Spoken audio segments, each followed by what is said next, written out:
je vivais heureux, j'aurais jamais dû m'éloigner de mon arbre. Auprès de mon arbre, je vivais heureux, j'aurais jamais dû le quitter des yeux. Le surnom d'infâme me va Je comme ne pensais pas qu'un jour on ferait des fameuses pêches de Montreuil dans l'Est parisien un festival, un rendez-vous culturel. C'est vrai. Bah et ça oui. fait longtemps que ça dure, les pêches de Montreuil. Oui, sur les murs, avec ces Exactement. pêchers si particuliers. Ouais. Quelle belle image et quel bon goût d'ailleurs. Oui, quelle c'est bonne magnifique. saveur. Vous savez qu'elles ont été... D'abord, ça a commencé au XVIIe siècle. Ouais. Elles ont été servies jusque sur les tables du roi de Le France, roi, de la bien reine sûr. d'Angleterre et même des tsars de Russie. Cette fameuse pêche de Montreuil. Ouais. Comme beaucoup de villes de la proche banlieue, c'est des villes agricoles, hein, évidemment. Ça représentait, au milieu du XIXe siècle, un tiers de Montreuil, ces grands Énorme, vergers. ces jardins, vergers, ouais. C'était plus de 300 hectares. Il y en a encore quelques-uns. Hein. Il en reste 35.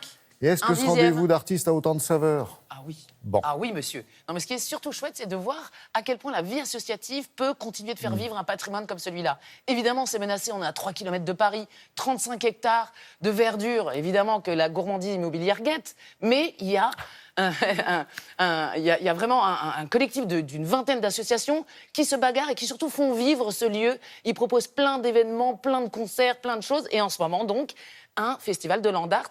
15 artistes interviennent et jouent avec et dans la nature. Et surtout, ils ont plusieurs mois. On réfléchit comme la nature. Les œuvres vont évoluer, fleurir, pousser, donner des fruits, des légumes. Tout ça, ça va être magnifique. Je vous y emmène. On les a rencontrés en pleine installation, donc à Montreuil, juste à l'est de Paris.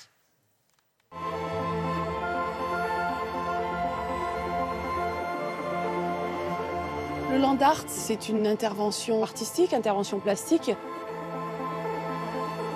On peut se servir de la végétation, l'accompagner quand elle est en train de pousser ou au contraire la canaliser pour faire des cheminements, apporter des matières extérieures. En tous les cas, c'est une façon de considérer la nature comme un écrin.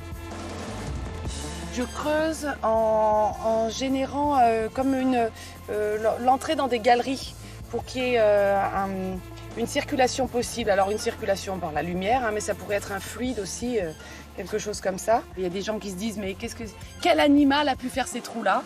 C'est moi.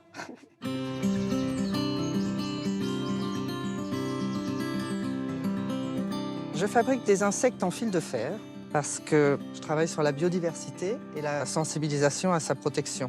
Et comme je me suis installée à côté des abeilles, j'en ai profité pour faire des insectes énormes pour signifier leur importance dans la chaîne de la biodiversité. Si on enlève un maillon de la chaîne, ça dérègle tout. Et sur mes sculptures, c'est un peu pareil. J'utilise un seul fil et je le coupe à la fin, quand l'insecte est fini.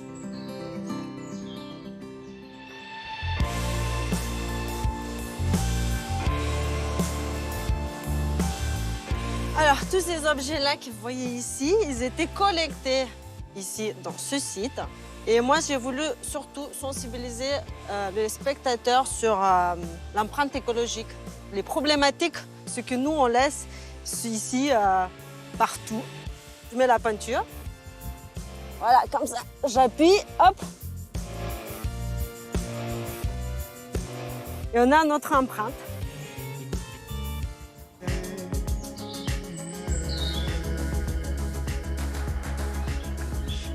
L'idée du projet Nature Watch est de représenter le regard que la nature pourrait porter sur nous.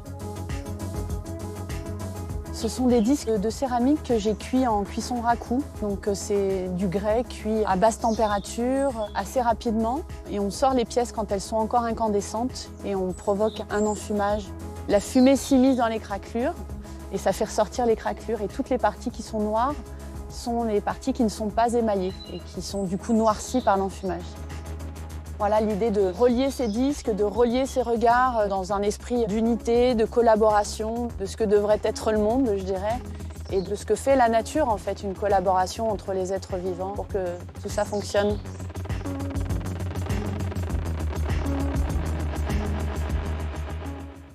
Moi, je dis que le futur est associatif. Quand on voit que ce sont que des bénévoles qui vous accueillent tous les week-ends à Montreuil jusqu'au 22 septembre pour découvrir tout ça, n'hésitez pas, courez-y. Et le nom de cette association qui mène parmi les 20 autres cette exposition, c'est Tige, travaux d'intérêt généreux d'extérieur. Excellent. Et sachez que ce sont certainement les associations qui sauveront la planète, pas les chefs d'État, c'est moi qui vous le dis.